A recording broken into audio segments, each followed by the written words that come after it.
Thunder POV. Kanina pa ako nakatayo, malayo sa kinatatayuan ngayon ni Morgana.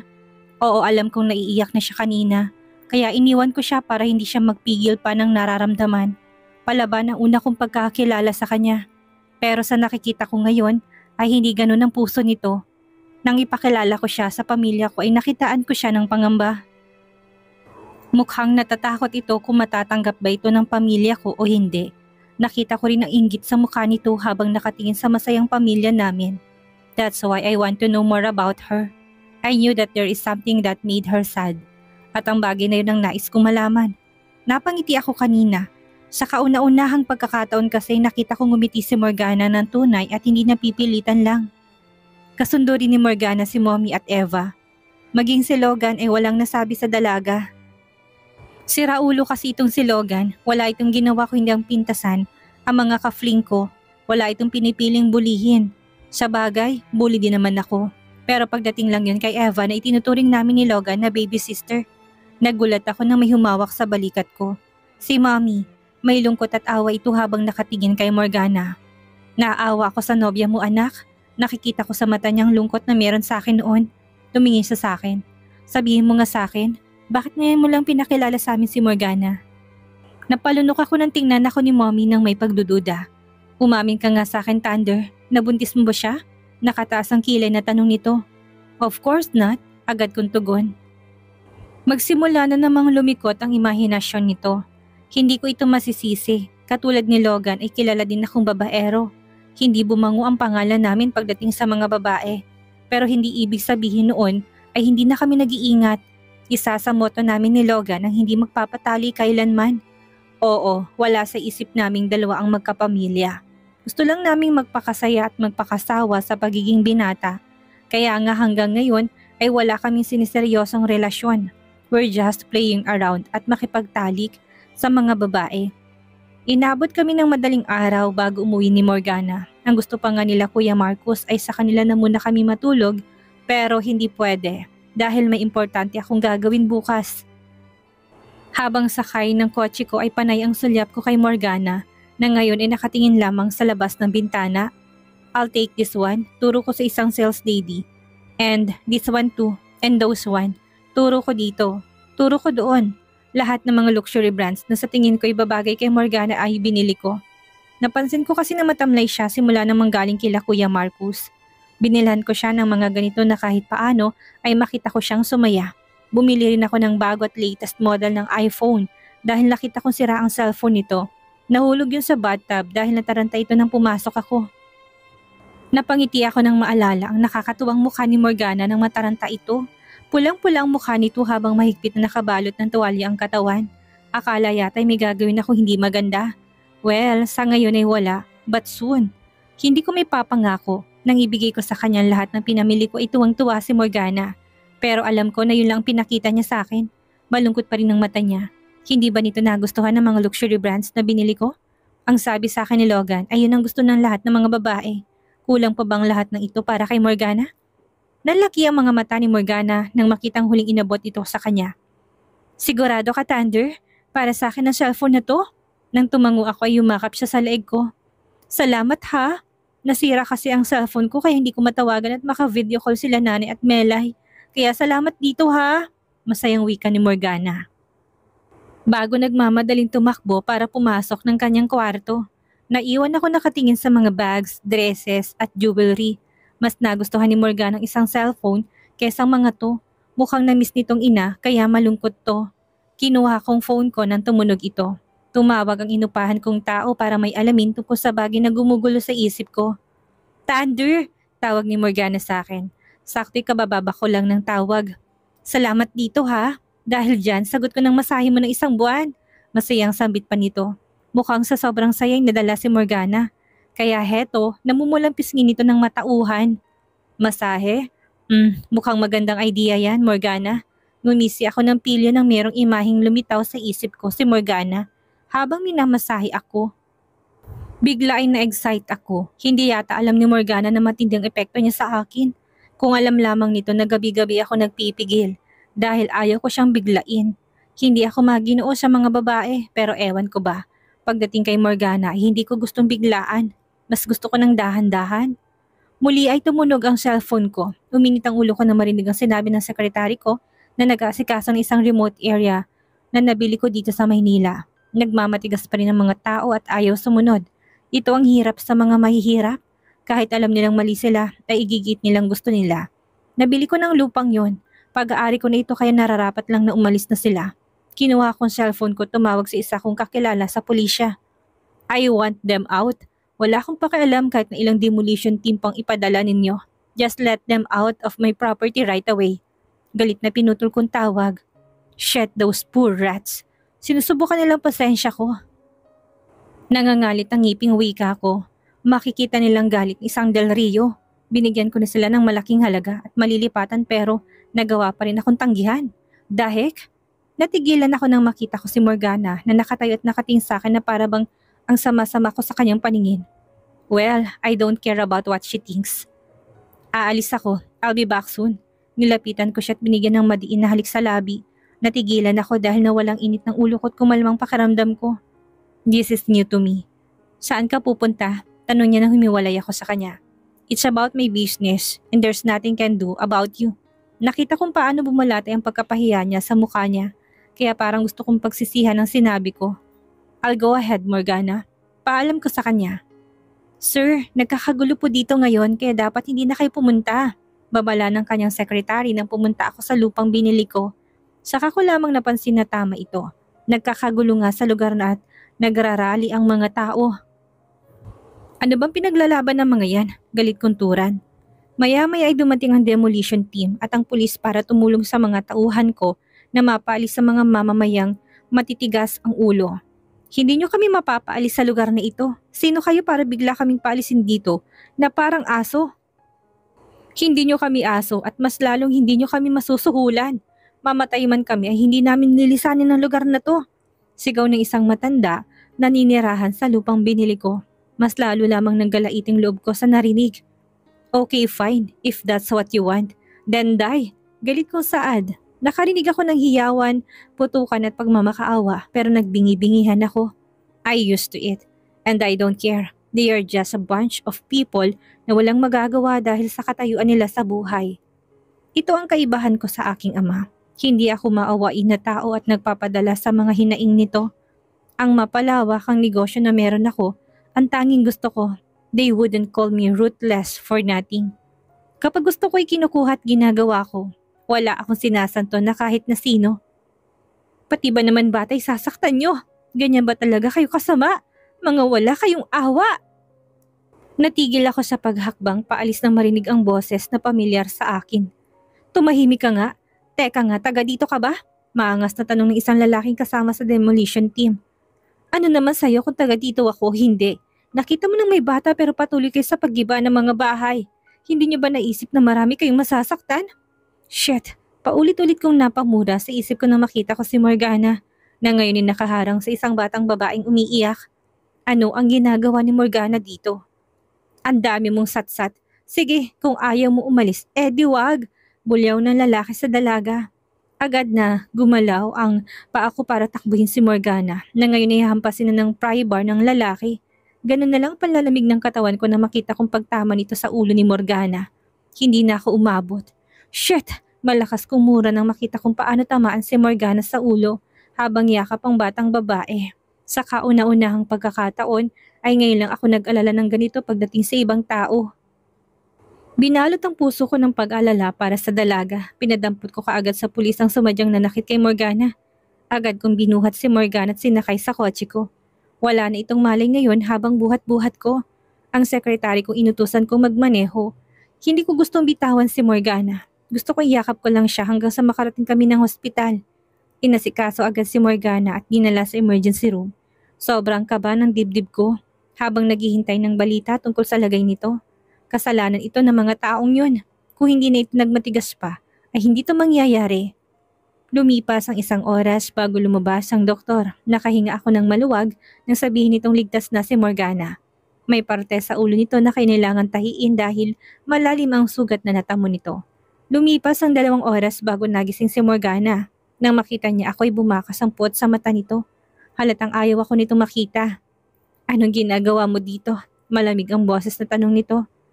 Ako ang nagdala sa'yo dito, pero bakit parang galit ka pa? Kunot ang noo kong tanong.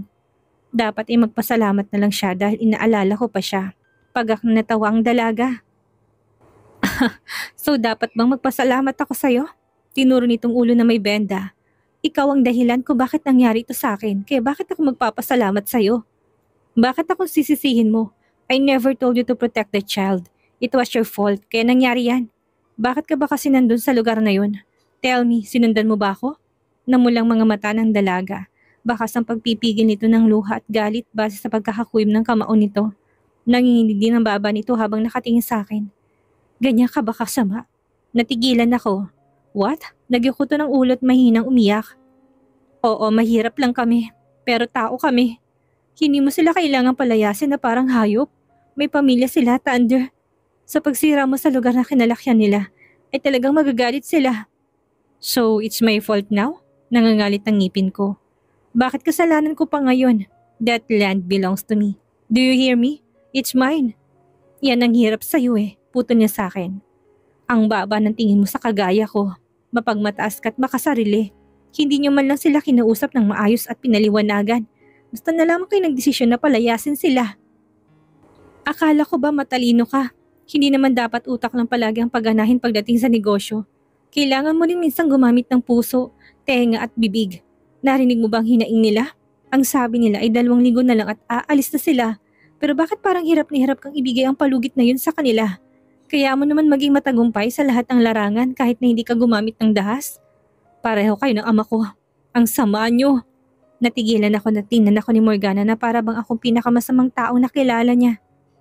Hindi mahalaga sa akin kung anong tingin ng iba, pero ngayong masamang taong tingin sa akin ni Morgana hindi ko nagustuhan. Maybe she was right. I am ruthless and bastard. Ngayon ko lang napagtanto. Tama si Morgana. Hindi ko kailangang gumamit ng dahas para makuha o makamit ang gusto ko. Morgana POV.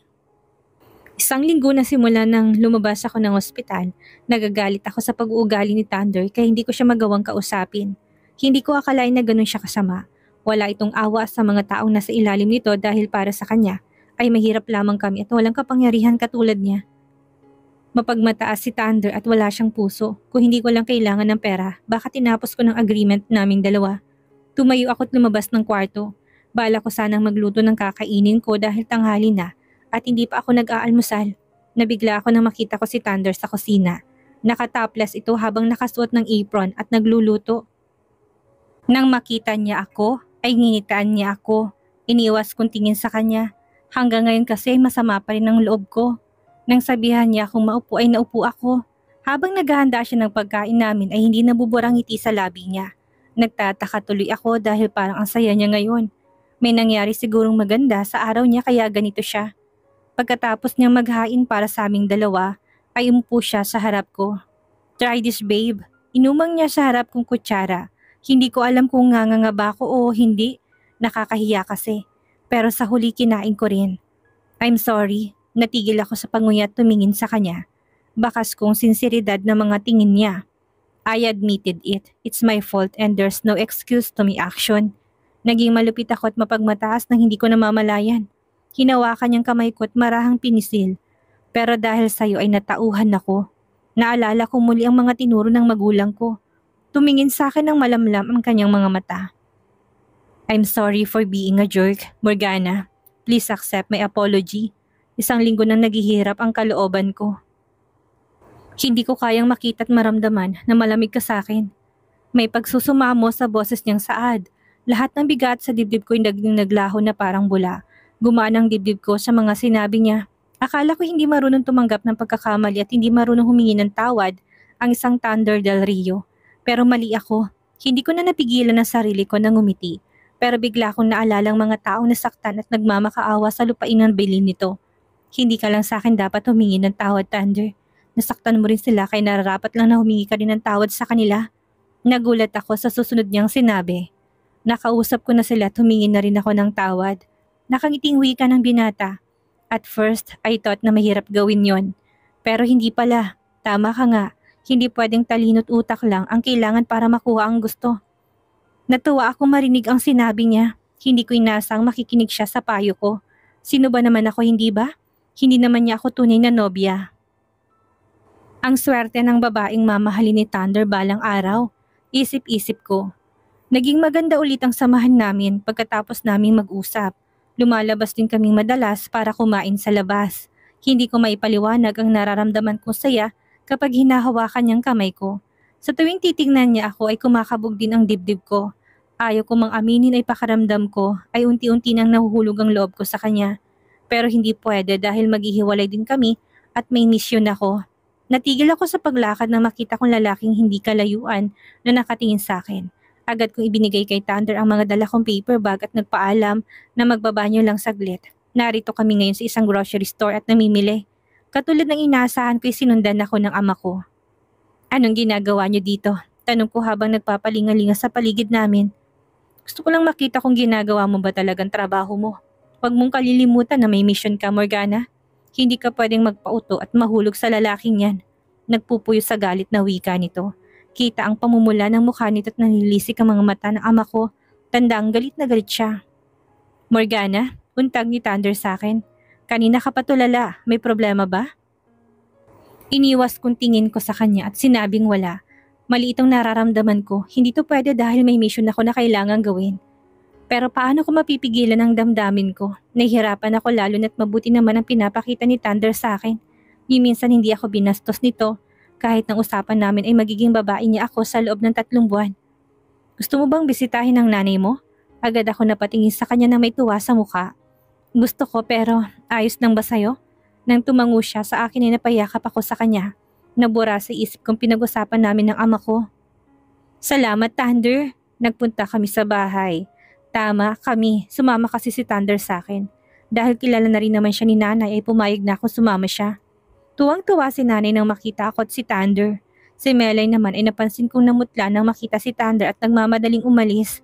Babalik na lang daw ito kapag nakaalis na kami. Nakapagtatakang kinikilos nito kanina dahil halos malaglag ang salamin nito sa gulat nang makita si Thunder. Oo, nerd si Melay pero maganda ito at sexy din. Naging magandang araw ko kasama si Thunder. Hindi ko muna iisipin ang tungkol sa misyon na ginagawa ko sa ngayon. Gusto ko munang sumaya kasama si Thunder. Mabilis na lumipas ang 2 buwan. Wala nang isasayap ang mga bawat na nagdaan sa buhay ko. Paano ay ang sweet ni Thunder sa akin at malambing. May meeting ngayon si Thunder sa isang kliyente kaya malilate ito ng dating sa restaurant na pagkikitaan namin. Nagsuot ako ng kulay cream off-shoulder dress. Nagpaganda talaga ako para sa kanya. Hindi naman ako dating ganito. Wala naman akong pakialam kahit na pangit o maganda ako sa paningin ng iba. Pero ngayon ay iba na. Gusto kong maganda ako palagi sa paningin niya. Morgana, tumingala ako na marinig ang pagtawag sa pangalan ko. Namutla ang mukha ko na mamukha na makaklase ko dati nung high school ako. Si Morgana nga guys! Tumatawang sabi ni Tasha sa mga kasama. Nagsimula silang tumawag iba. Mapalalaki man o babae na merong pangungutya sa akin. Nagmamadali akong tumayo para umalis sa lugar na ito. Pero natumba ako dahil sa sobrang takot at panginginig ng tuhod ko. Muntik ka na namin hindi makilala. In fairness, gumanda ka? Tinignan siya ni Lulu.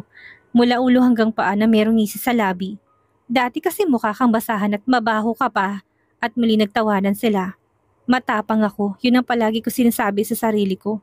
Kinakaya kong magtiis at magpasensya pero kapag kaharap ko sila ay nawawalang tapang ko at pinapangunahan ako ng takot. Ang mga itong dahilan kung bakit hindi naging maganda ang childhood ko. Puro panlalait at pambubuli ang naranasan ko sa kanila. Kung hindi dahil kay nanay, baka naisipan ko nang mamatay. Mukhang nabihisan ka ng kung sino lang ha? Let me guess, nagbebenta ka na ba ng aliw? Bigla ka na lang kasing nawala at nag-drop out. Akala nga namin buntis ka, kaya yun ang pinagkalat namin sa campus. Mukhang hindi siya nabuntis, Tanya. Sa tingin ko, hindi niya kinayang pambubuli natin. Pero mas mabuti na yun, hindi ba? Kasi hindi natin makikita araw-araw ang basurang katulad niya. Ani Lulu. Sumingit sa usapan si Baron. Ang pinakabastos at walang modo sa grupo. Ang ganda mo na, Morgana. Pwede ka bang tikman? Napatras ako sa takot sa sinabi nito kaya sumama ang timpla ng mukha ko. Bakit parang ayaw mo pa? Magpasalamat ka nga dahil papatulan kita.